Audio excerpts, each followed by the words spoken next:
At least a small part of every long-suffering Tulane fan may believe that daylight is going to come any moment and we're going to wake up from this dream. A screenwriter would get laughed out of a room for presenting a script to Tulane's 2022 season. It simply didn't seem plausible. It's a heck of a story about a team who believed in itself when it would have been crazy to do so until it wasn't crazy anymore. Life can indeed be stranger than fiction. This was a 2-10 football team in 2021. Many of the losses didn't look too good, yet Tulane dealt with some unexpected adversity through Hurricane Ida, but that didn't really explain why last year went so poorly. There were many things: injuries that hampered preparation, scheme and talent fits on one side of the ball, a learning process on the other. It was a bitter pill to swallow coming off of 3 straight bowl appearances for a program that hasn't bowled very often in its existence. There were moments of despair for me as the 2021 season proceeded. We're being led by a coach that every fiber of my being felt was really good at his job. But the way I processed the game screamed to me that a guy like whom I thought Coach Fritz was isn't supposed to go 2-10 in year 6. On more than one occasion, I wonder whether we could ever be where we are today. Did we plateau as a middle of the AAC minor bowl team? If Willie Fritz couldn't get it done at Tulane, who really could? Did his message grow stale? Had the game passed him by? I heard these doubts from others, and even in my own mind sometimes. While these doubts appeared every now and then, I still held on to the belief, though, that this coach, his staff, and this roster could get it done. What was it, though? A conference championship and a New Year's 6 bowl win seemed aggressive, even for an optimist. We knew a few things back in December 2021 if we were paying close attention. We knew Tajay Spears was a special talent. It is no coincidence that when we started the Jimmy O Show, Tajay was our first guest. What I did not know about Tajay at the time was the young man that he was. I did not know how hard he was willing to work to make his dreams a reality. I did not know that he would will those around him to be better football players. I did not know how incredibly kind and thoughtful he is. We knew that Nick Anderson was a really good leader. Nick made plays on the football field, but it seemed that he had the ability to get people to follow him. He was my second player guest. I knew he was a good student, but I did not know he would be one of the most intelligent people I've ever encountered. I did not know that he was not only a good leader, but a generational leader. There are not many guys like Nick on earth. Nick had a vision of a conference championship and a New Year's 6 game that when the rest of the world would have thought he was nuts. But Nick wasn't nuts. He's a totally rational person who had unshakable belief about what he and his teammates could accomplish. And he pulled others into that vision and into his belief. Nick wasn't the only great leader. His other co-captains, Dorian Williams, Michael Pratt, and Sincere Haynesworth, are all special guys. They are guys that lead by word and example, who also happen to be phenomenal football players. There are a number of guys on this team that fit that description, including several guys who ended their Tulane careers at the Cotton Bowl and as Cotton Bowl champions. Macon Clark, Larry Brooks, Deuce Watt, Shea Wyatt, Will Wallace, Tyreek James, Joey Claybrook, to name just a few. As I had an opportunity to meet and talk with these guys before the 2023 season kicked off, I felt myself being pulled into the belief that this group was special, their belief. 2-10 seemed like a distant memory, as did all those other seasons of futility that we've seen. To a man, they all believed, and they made those of us around them start to believe too. And welcome, folks, to a very special 3-part series of the Jimmy O Show. We're here today to start with the first of 3 episodes where we're going to chronicle Tulane's magic ride through the 2022 season and the 2023 Cotton Bowl. This is going to be a little different. It's a Jimmy O Show, but we're going to have Nick Anderson as our co-host throughout these 3 episodes. Before we get started, we want to make sure you folks know why we're here. Please go to our website, Fear the Wave Collective, ftwcollective.com, to find out more about our program and to find out ways of giving and to be part of our team here. One special thing that we're doing right now, check out the link in the bio below. There's a link for a very special signed autograph poster. It's a team like no other poster with the signatures of the 4 captains and Coach Fritz. Those are going for $79.99, and the proceeds from that, a small portion will go to Children's Hospital. The rest of it will go to the collective. So check that out. It should be in the link for if you're listening to this on any of your podcasts apps. There should be a link there, and it's going to be a link in the description on YouTube. And then that takes us finally to the last bit of business. The charity partner will be Children's Hospital for this episode, our recipient of the poster drive, and a great partner for us. They've been welcoming to our guys, and our guys have enjoyed going there. So with that, let's get started with the introductions. We start on the end with our co-host here, Mr. Anderson. Nick, how you doing? I'm doing great, man. It's a blessing to be behind the mic, co-hosting with you on the famous Jimmy O show tonight. Very nice. And then next to him, we got two guys that, we have them in episode 1 because these guys bought into, we talked about the belief and what we're dealing with.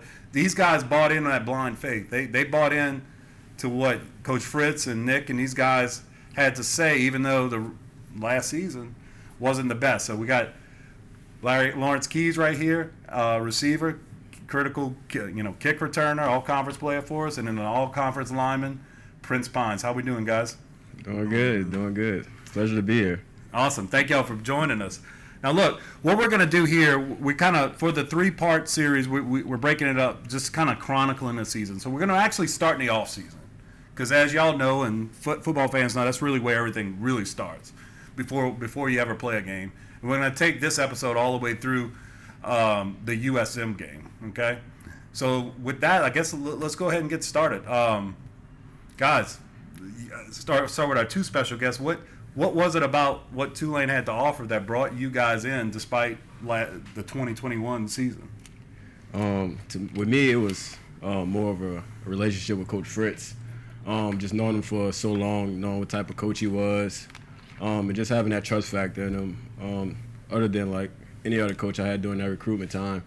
And just coming back home was probably one of the best things I ever done. The comfort zone, culture, everything is just different here. And being able to come here and buy in with some great leaders on the team, 4 great captains, I mean, it doesn't get any better than that. Mm-hmm. How about you, Big Prince? For me, like the ability to be able to come back home, my people being able to come to the game was definitely a factor. And then also with the O-line room, like the leadership in the O-line room was sincere, and Joy Claybrook amongst others, especially Coach McGavie as well. Mm-hmm. Like being able to, attack every day, know why you're doing it, definitely helped as well. And the captains definitely kept us with that one-and-oh mindset, that isn't everywhere because I've been other places. So it's like the culture and brotherhood that's here definitely helped me buy into what Tulane had offered. Yeah. And Nick, looking back, last season ends not the way we want, right? I know you kind of took some things on yourself and with the other leaders to kind of try to right this ship. What was it that, I guess, just take us into your mind a little bit, where you were as the calendar year 2022 kicked off? Overall, I remember last year coming in and doing the Jimmy O show, and it just being an insight on, getting to know me, getting to know, who I was as a person. And that whole January, that whole small off-season segment of December, because that's really when the off-season started, going into January when we had our first team meeting, it just burned me inside the reality of what had occurred during the season. Because not a lot of people looked at the hardships that we had went through, such as the hurricane, such as, people dealing with things off the field, a lot of injuries here and there. Nobody really paid that attention. Everybody just was like, okay, well, this is the normality of Tulane that has been the normality for years. And, we were riding a high ship hoping that, it would be different, but I guess this is our reality. And me personally, I knew that wasn't my reality. I knew that wasn't our team's reality. And just that unburning desire to change that kept me up so many nights last December and going into January, to where me and the other captains got together 2 weeks prior to having the team meeting and just said, okay, this is what we're going to do. All of us had other opportunities to go other places, had financial opportunities to go other places with the reality of NIL, but we turned all that down. And we said, we're not going to quit on this team. We're not going to quit on this program. This might be the last dance for a couple of us, but if it's going to be, we're going to do everything the right way. And so I remember having a team meeting in January. Were you guys at the team meeting? It was in there. It was in there. Prince hadn't made it here, but Keys was in the team meeting. And instead of me talking about it, I would love to hear Keys' perspective on how that team meeting went. Yeah, exactly. Definitely. With me, just like coming from another place and coming back home, especially like after the season that these guys had that previous year, and like coming in there and like setting that standard, like it was like probably the first day you got there, the first day we met, and these guys like brought all us together, and it was like we set standards for ourselves. We was like, this is what we gonna do this year. We gonna work our tails off. We gonna come together as a team. We gonna work this off season because this is where it starts. Whatever we do in the off season is gonna lead to the regular season. We're gonna win this AAC championship, and we're gonna win whatever else comes after that. And they set that in stone. Like after that, I felt like that brought all us together. Like, and it showed when like summer workouts came, spring, everybody uplifting one another. And it's like our brotherhood was coming closer. Like even like outside of practice, we were like hanging out together, doing more things instead of just going about our days. Like we all just hanging together, building those relationships, and that showed a lot this year when it came down to the come down on the field. There's no doubt about it. Big Prince, you I know you came in a little later, but you had mentioned it something earlier when you first answered the first question. I want to come back to that. The sort of the accountability, right? That's in the room. Look, every great coach can get something out of players, but a coach can't do it all, right? Talk to us a little bit about the accountability that you found in the locker room among the leaders of this team when you came on campus. One thing when I came to Tulane that I realized is like they wanted to win. It was a team that wanted to win. It was a culture that was based on winning, getting the bowl games. So basically, that was like one of the first things I noticed once I got here. Then it's like the brotherhood, like he said, like between everybody on the team. Like I've been on teams where people don't really talk to each other like that, But the seeing that everybody's willing to like work hard, push each other, pick each other up, like that definitely helped me buy into the program. Yeah, there's no doubt. And that's what I was struck by spending the week with y'all before the cop. I mean, I obviously got to know some of you guys, but not to go too far in the show. But I was always struck by how close y'all are, and it transcends position group. A lot of times a team, even successful teams, is like offensive linemen. They just kind of hang out. That's a group, and they don't mingle with everybody else, right? And the offense and defense surely didn't mingle. But I always kind of found like you guys were pretty tight knit across the entire roster, man. Whether you were a star or you were, a support player or whatever, it just seemed like you guys enjoyed one another's company. Was that just genuinely liking each other? Was that something that was there from the very beginning, or was that something that had to be earned over time? It definitely was something that was built. I remember a distinctive part of that team meeting, and we were just talking about the expectations and the rules and guidelines that were going to be set in stone. And I remember one of the players in the back was sitting back with his hood on, and Dorian got onto him and was like, that's the type of stuff that we're talking about. We're not finna have that. And he flashed back and was like, you guys got to hold down what you guys going to do. Like, y'all getting up here making it seem like y'all going to be Superman this year. Y'all better be there because y'all haven't been doing that in the past. And that's when I lit up and I was like, well, you want us to be Superman, I'm going to be Clark Kent all year because I want to win. We're going to win. Like, not to be selfish, but this is my last year. I can't just sit around and just let things, go by and then live with the pain and regret of like, I should have said something, I should have did this, and I should have did that. So during the spring, it definitely was a lot of character building, a lot of fights, a lot of arguments, but the best team has those. And it really gave us opportunities to show guys that, yeah, we care about you. Yeah, we want what's best for you, but we're going to demand it. We're not taking anything less. We want the best out of you, so we're not going to, not speak up when you're messing up or not tell you. Everything's going to be done out of love. But just the overall mentality was, there's 4 captains, and if you don't like the way me and Dorian get on to you, then we got Michael Pratt and Sincere, and they may be a little nicer. But the reality is we're going to get it done, and we set a standard, and everybody eventually bought into it. Everybody bought into it. There were different situations where guys would get into it, but you know the best teams have those situations. And at the end of the day, when it was time to kick off versus UMass, there was nothing but love in that locker room. Yeah, that's right. That's a great segue into UMass. I was going to ask you about Coach Hess, but we covered that in some other episodes. And so the interest time, let's get into the season. Man. Wait. We can definitely cover Coach Hester. You want? Okay, let's go. Let's hit him Coach first. Hester. Definitely. I was a part of the interview process with Coach Hester as well as the other captains, and the way he just presented himself and his philosophy was never about what he had done. It was always what he can contribute to a program, which was brotherhood, love, teamwork, all key components of what we were trying to bring to the program before. And I feel like he often goes unnoticed about the reality of he was able to concrete the mentalities into us during the offseason, because you got to take the realization of college football in this day and age. Coaches are gone during the offseason. They're out recruiting. They're out finding replacements. So the time that you spend with your coaches, majority of the time, is X's and O's trying to install for the next season. So Coach Hester had us those first couple of months. And at first we thought he was crazy. We did. You know, the first workout, you know, we're in the winter, and he tell us take our shoes off, run across the field barefoot. But it was just things like that that really just built the bonds. And that's one thing that he talked about every day. We had to be a brotherhood. You know, we got to be able to depend on each other when it's the tough fourth quarters and everybody in the stadium against you. You got to be able to look at the man beside you and depend on him and really call him your brother. Not just because that's your teammate, but because that's your family. And that's one of the things that he implemented with different activities that he did during the offseason. Also, the Great Surge, which is one of the key components that really set us over the edge as far as our mentalities. And I feel it's often overlooked, but that's something that we had never experienced before, that he was able to bring us together to compete, to also have fun, and to really show who our character was.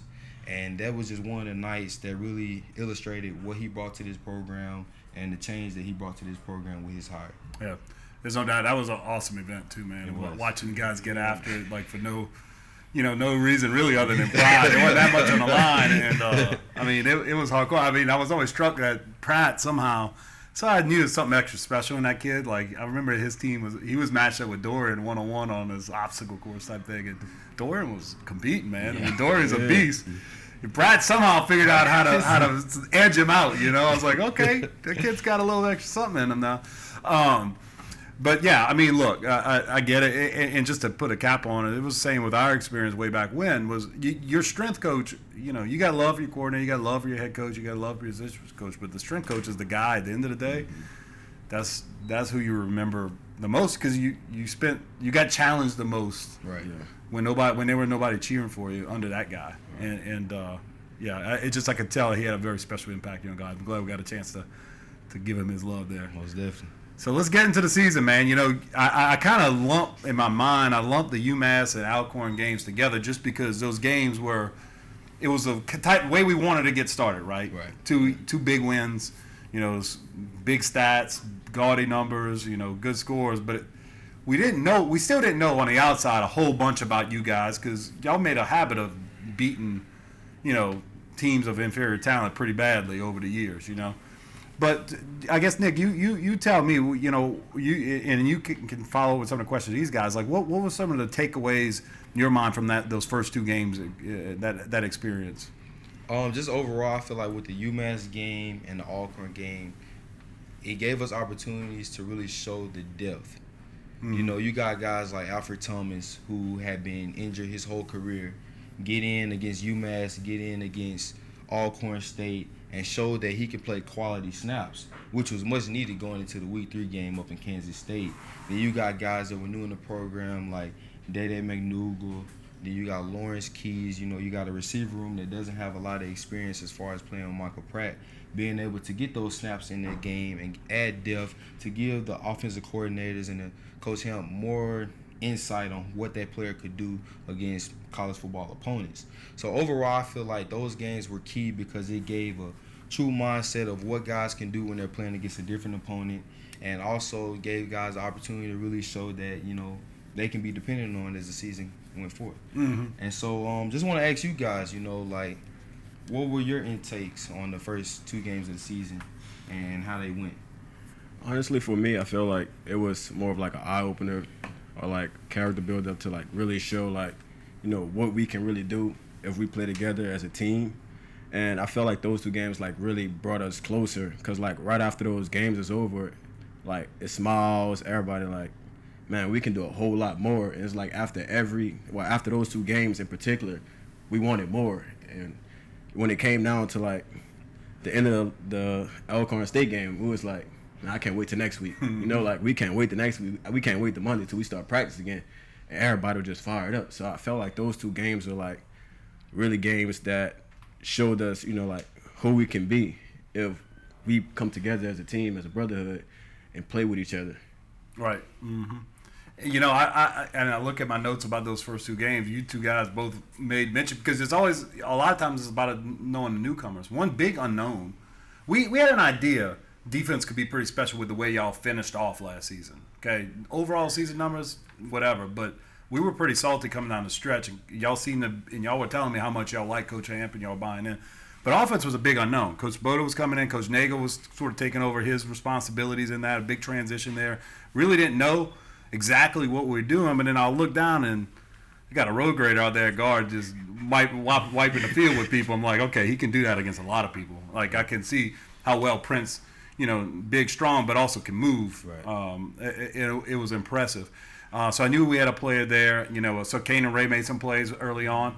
And then number 6 on offense, man, I mean, it's like you hear a lot sometimes, transfer receivers and all that come in. You get really hyped because, everybody wants the next big new weapon type of thing.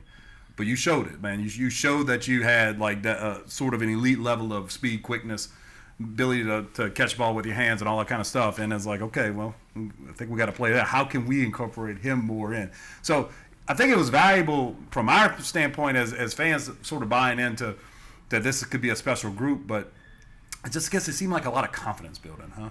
Yes. For you guys, kind of seeing, okay, and I think that's basically what you're saying, Lawrence. If we really kind of eliminate some of the silly mistakes here, we can take this thing up several levels. Yes, sir. If I'm not mistaken, you scored your first touchdown against Alcorn? UMass. UMass. You got in the first game. How was that feeling being back in New Orleans in front of your family, coming from a school like Notre Dame to come back in your own backyard and score a touchdown in your first game as a Wave? Man, it was amazing. I'm not gonna lie, it felt like high school all over again. Cause I'm so used to loud crowds, like my family being there, and I mean down south it's different ball. So when I scored, I was like, man, is this real? I'm like, let me just soak this in and hurry up, cause we got more work to do, So I'm like, it was wonderful, man. I'm not gonna lie, it was really great. It felt so good. Like I'm not gonna lie, I was happy probably that whole day. Then I was like, all right, now it's time for me to log back in and get back to work. Most definitely. And Prince, what about you, man? Just playing those first games back in New Orleans, and like you said, having your family be able to be in the stands.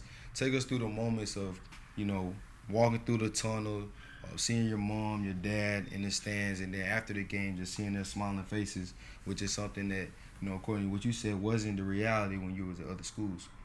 It was definitely a blessing, not only for my parents, but cousins, who can't really travel like that, being able to come. And it's just like being younger, being from South Louisiana, knowing what football means to South Louisiana. And like what we were able to do those first few games, you know what I'm saying? Especially like with family that like definitely kept me going, Sure. Yeah, I mean, you made a statement early, and then you made a real big statement the next week, because after those first 2, the first big test, right? Most Kansas State. Yes, And we kind of knew. I think y'all, from watching the film and the early results, they weren't ranked at the time, but I think y'all knew the quality of opponent you have. And this wasn't like the 6th, 7th best team in the Big 12. As it turns out, they were the Big 12 champion. Right. Going up to Manhattan, they're bullies, man. They big and physical. They play tough. They beat LSU in a bowl game last year, and they could play ball, All-American running back and all that. But what stuck out to me in that game was a few things, really. It was hot. Yeah. Way hotter than you would expect going up north a little bit. It was 12 o'clock game. Yeah. Early. And we had to have a lot of next man up in that game. And I was really impressed by y'all's ability, your resilience and the next man up mentality that was there. And the other thing I was really impressed by, that you went in there and you were actually the more physical team against a team that is known, that its legacy is built on being big, tough, physical. I mean, they've beaten Texas over the years just because they're more manly, right? Texas is pretty, but at the end of the day, Kansas State, was bigger and tougher, and y'all beat them at that game. That's really kind of what stood out for me. But y'all talk to me about that experience. First of all, being in that experience, and then your feeling coming out of it. But talk about that game. I get started. I mean, it was really great. I'm not gonna lie. Like after the first 2 games, like the coaches even challenged us. Like the 4 categories we had, we was like, we ain't done nothing yet, And that's why I was like, we were so excited for week 3, because it was like this 3rd game right here can really define who we truly are as a team. And just like Nick said earlier about guys being able to get that early role, being able to play in those first 2 games, and then come to week 3, them same guys that showed up those 2 games showed up in week 3, and like just being able to have that depth was like really huge, because like we said, it was hot early game. I mean, like the players were just ready to go, and the confidence was at an all-time high. Underdog or big dog, like we knew what we had to go out there and do. We worked all off season just like those guys. We sweat, bleed just like them, and I mean, it was never a doubt moment where it was like, we bound down. So we went out there and played our tails off. Yeah, you did. And I feel like another thing that isn't really known is just the preparation that the coaches went and did prior to that game. I mean, we have been game planning on UMass, Alcorn, and K-State since about midway through the offseason. Yeah. And so to be able to come off, you can't just go week by week, trying to game plan for a new opponent. You have to have things already set up and what schemes you want to run, what schemes they have. Otherwise, you're going to always be a step behind. And so we had already been implementing what we're going to do against Kansas State like week 3 of fall camp. And so that's just a true testament to Coach Hemp and the graduate assistants also as far as the preparation and getting us prepared for that game. And also in just talking about the depth, we did have a period of that game where, I was in the locker room with cramps. Larry was in the locker room with cramps, and also Dorian. And it just goes back to, looking at guys like Corey Pratt, versus UMass, he had an interception. Had like 3-4 tackles. And then him and Jesus Machado get in the 3rd quarter, trying to, keep the momentum our way, and they don't miss a beat. And then also at safety, Slim Despaindy coming down and making key plays. I remember being up in the locker room, Morgan, she kind of missed on the IV because I'm hooping and hollering because Slim made a key tackle on the 3rd down. And to just know that, guys really have been just as prepared as we were, really just showed us a true testament of what was to come during the season. Yeah, I remember that vividly because I think Zeus and Slim might have each had one of the 4 down stops. I know you had a couple of them, I believe. I think we stopped them 5 times on 4th down. I think, Nick, you might have had 2 of them, but I think Slim had one. I think Zeus had one. And I mean, you talk about guys, Zeus Vaughn, he's beating the best. He's beating all American safeties in that open field, and Slim's just there, no problem for him, and it's like, that's a kid that ain't had many reps yet. Right. And just, that was huge. But another guy, Ivy Celestine, yeah. I mean, Tajay wasn't the Tajay we saw at the end of the season at that point in the season. He was workload, management and all that other stuff. Tajay was kind of bottled up that game. Right. And the passing game we had a few big plays, but we didn't have the consistent passing game we saw later in the season. Ivy carried a huge load in that game, tough yards, and I think he only averaged about 4 a carry, but I mean, it was like he tough. Earned them. Yeah. He earned everything. Earned them. And so, I mean, but that's team. I mean, that's why you got the roster you have, and that's why you need everybody bought in and not just a few stars on the top, right? And then shout out to Coach Disher. Kansas State have been known for their special teams. I actually think that at the time they were like number 1 or 2 in the nation, and also called themselves Special Team U. And Coach Disher took that as a challenge. We emphasized special teams that whole week, and I feel like they gave us an edge. They had 2 dangerous kick returners and punt returners, and we kept them up under their average, well up under their average. And that's just a true testament to the preparation by the coaches that helped us, get everything done in that game. No, there's no doubt. And look, we'd be remiss without I got to give my guy a shout out because he missed the whole season. Adonis. Oh yeah. This was where I thought Adonis's absence was going to hit us. Right. And by the way, he looks amazing right now. He does. The kid's gonna be a force next year.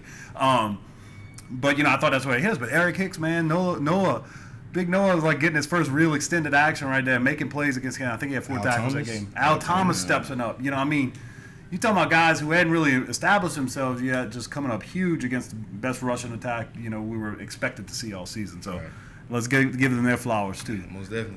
So, all right, well, look, man, every Magic story, is gonna have its valleys, I guess. And so the next week we coming on riding high, 3-0, beat the eventual Big 12 champ. Everybody's singing our praises, and Southern Miss. And we'll end this episode with the Southern Miss discussion. But I guess the feeling was sort of, man, this is just so Tulane. You finally do something significant, you do something huge. Everybody's paying attention. Everybody's telling how great we are, and wow, fall down. I think first of all, got to give credit to Coach Hall and his people, and you saw his defensive coordinators. Saban came grab him this offseason. They had something special right there, and they had special players, and it kind of like they had a very narrow path to victory, and to their credit, they were able to exploit it. Special team, they got us on special teams a couple times, and a couple big plays. They didn't sustain drives at all on our defense, but they made a couple big plays, and then we had some untimely turnovers on offense.